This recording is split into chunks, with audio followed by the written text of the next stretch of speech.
Hello, Stephanie Joy with All Things Social Security. We had a Q&A with a short little clip discussion on a particular topic. So I'm going to attach it for you here. It might be something that you're interested in if you clicked on this header. And following that, we're going to go through it a little bit more. So just wanted to give you the heads up. This is where it started from, and then we'll have the bigger discussion right after. All right, chat with you later. Bye-bye. Jackie is 55 years old, 28 years of work. Well, again, lumbar degenerative disc disease is probably on its own not enough. You got to have something more than that. If you've got a disc issue with radiculopathy and you're 55 and a good work history, that starts to sound a little more promising. But and what's the chance of not having a little bit some other things going on? Yeah. From your DDD.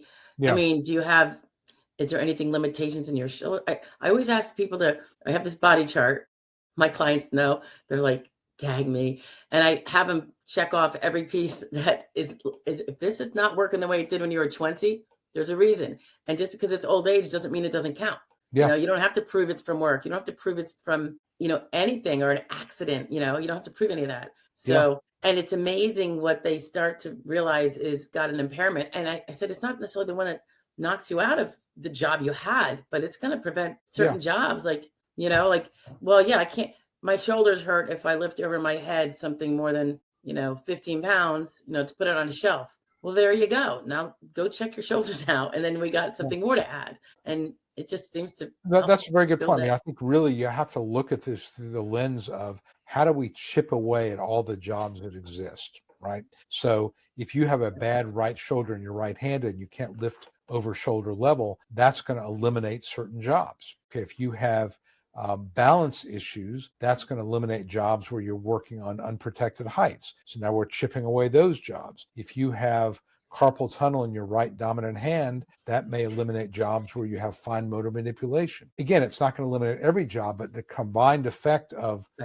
all these different things may be enough. But yet it's got to be provable. And the other thing is, and we've talked about this before, you go into a disability case, you got 15 things going on, and I'm not so sure that I want to do that. I really like to focus on 3 or 4 things, but sometimes those extra 3 or 4 additional things may be enough to disqualify you from other stuff. It just depends on what they are. But yeah, I think it's important to discuss with your attorney all the things that don't work the way they did when you were 20, because you may be so used to living with it, you don't realize it's really a vocationally significant impairment. Well, we were talking before about things that affect functional limitations being so important, but it needs to be the vocational ones. With people I'll get people who will, one of their impairments is ED, ED.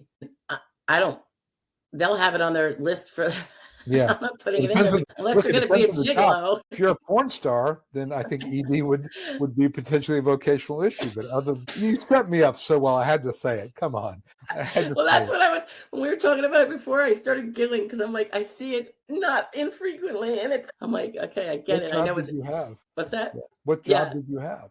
Yeah, I know. Well, they don't, because they don't know, nobody's thinking. And it was kind of a good point you brought up about because I usually talk about your functional limitations. Although in that part of the question, and it's part of I think the 3368, when it just says list your, how does it word it? Does it say list your disabilities, or does it say list your impairments that would affect work? I don't know that it says that. I don't know. I have to go look.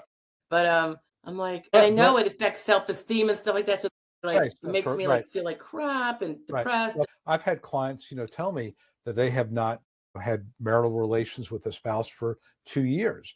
It's causing a lot of stress on the marriage. It's causing depression. Which doesn't help the other health things. Yeah. Right. So, but then I say, then we're going to go with the depression, and we're going to go to a therapist so we can get that medically documented that there's depression. But that certainly can be an issue. I mean, we kind of make light of it, but it really can be an issue there. It definitely can be. Hey, so if the subject matter of the video you just listened to is of interest and you want more on it, stay tuned. Here's another one about the same topic, but a little bit different. Bye now. Okay, guys, we have to go over this one more time. This is concerns when you have an SSI or Social Security disability claim, the real big importance of addressing medically each and every one of your impairments. I continue to see people who focus on the big bad one, the most painful impairment perhaps. And I get it, it seems natural. It's the one that took them out of their job because they could no longer lift 50 pounds or 100 pounds or whatever the case may be. That is generally going to eliminate jobs like the one you had from being recognized as something you could do full time. It's nice. Not going to win your case, but it's nice. The reason why attorneys like myself nag you to go after that hangnail or that slightly arthritic hand, fingers that you can't maybe type all day long anymore, even though you don't really care to type anyway, and that's not what your job required, is because that's going to help us prove that you can't do any of the 12,000 occupations that supposedly exist out there in the national and regional economies in substantial numbers that we have to prove you cannot do. So I know I'm a broken record, but you have to go after all these things. The bad back might take you out of some heavy work. There's still thousands of jobs that are going to pin on you. Okay. And you're going to see a denial and you're not going to be happy. I hear people say, well, my doctor tells me that half the people he knows on disability, he's seen get on disability are not as bad as I am, implying that he'll just, win like Flynn and no big battle. Nothing could be further from the truth for the majority of people. And I have to question when a doctor says that, because I have yet to meet a doctor that practices, that knows what the vocational and legal rules are concerning a Social Security disability claim. In fact, their little knowledge is a really dangerous thing, because some of them have their patients sitting on their laurels, not doing anything because the doctor says I'm disabled. Well, SSA doesn't really care what your doctor says, not when it comes to whether he thinks you're disabled. What they care about is his meticulous record keeping as to your symptoms, the signs of the impairments, and how they affect you functionally. It's all about how you function. What limits do they make on your day-to-day functioning? That's everything from walking, sitting, standing, pushing, pulling, concentrating, focusing, using your hands, using your fingers, feeling, fingering, manipulating, bending, twisting, crouching. Does your doctor describe those in the records? You don't know? Maybe you should go order your records and find out. Really important. A doctor saying he's disabled and can't work is going to be tossed on his hindside by the SSA in terms of the weight that statement is going to make. It is explicitly reserved for the commissioner and not for a doctor's conclusions. It's not helpful. It can be actually hurtful.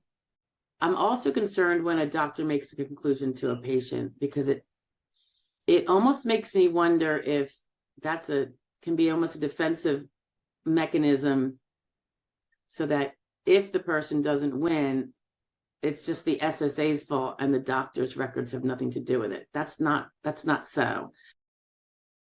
If a doctor wants to know what would be helpful for him to opine about, there are lots of ways to find that out. Sometimes we ask them to. Most of them don't care to provide the 3 minutes of time for their patient to put that information on a 3-minute checkbox form. Some doctors will do it because they realize that their records may not make clear what those things are. This is really important both for work accommodations that would be needed if one were to look for a job, which is also helpful for a Social Security disability claim. Both things, which I involve myself in both.